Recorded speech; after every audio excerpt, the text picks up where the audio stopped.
Salamlar, vaxtınız xeyir olsun. Mən Abgözəl Lakşin, insan psixologiyası metodisti. Bugünkü mövzumuz ondan ibarət olacaq ki, niyə qohum evliliklərinə qadağa qoyuldu?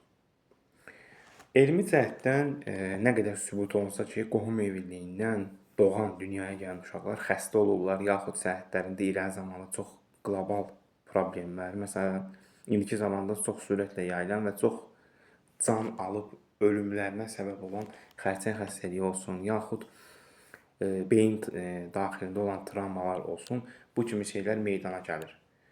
Və zamanla həmin insanların düşüncə tərzlərində, şuur altlarına uşaqları xəstə olduqları, belə deyək, müddətdən sonrakı belə deyək, etap nəzərdə tutulur. Ondan sonra düşüncə tərzlərində belə bir fikir yaranır ki, kaş ailə qurulmazdı. Nə qədər sevsən də, qohum qan bağlılığı varsa, mütləq bu kimi problemlər çıxacaq. Çünki bioloji cəhətdən gəlin belə başa düşün. Bir-birlərinə qan bağlılığı olan, eyni genetikadan gələn insanlar, düşün ki, məsələn, adətən eyni genetika deyəndə qan bağlılığı adətən anası yox, atası tərəfdən keçir.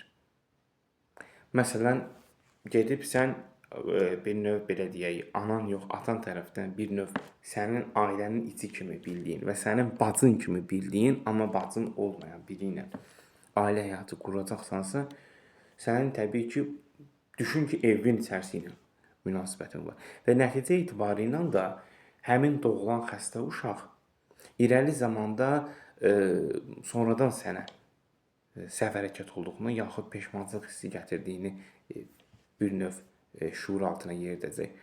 Hal-hazırki zamanda bir-birləri ilə adətən qohum evliliyi deyəndə çox insan ya səhv başa düşür, ya düzgün təhlil edə bilmir. Anası tərəfdən yox. Anası tərəfdən buna zaten qan bağlılığı nəticə olaraq, yəni anasından buna qan bağlılığı yoxdur.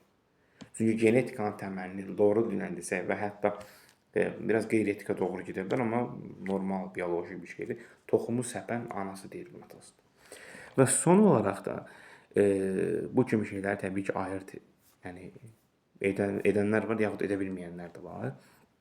Və son olaraq düşüncə tərzlərinin bəzi insanlarının zəif düşüncə tərzləri olduqları üçün sevgini irəli zamanda münasibətin növbəti inkişaf prosesində daha üstün tuturlar. Sevgi var, hər şey qaydasında. Yox, sən hər şey qaydasında olub, daha çox tərsinə, zəif olduğunu, səndən xəstə olacaq dünyaya gələcək uşağın olduğu yerə zamanı görəndə biraz çox qeyri-etik kimi səslənə bilər, amma normalı bir məsələ var, deyirsən, it peşman olacaqsan. Niyə? Çünki sən indi əvvəldən bəri dərk eləmədin. Bu qədər. Suallarınız olduğu təqdirdə mesaj bölməsinə yaza bilərsiniz, yaxud şərh bölməsinə fikirlərinizi qeyd edə bilərsiniz. Seanslarımız əyani və onlayn şəkildə həyata keçirilir.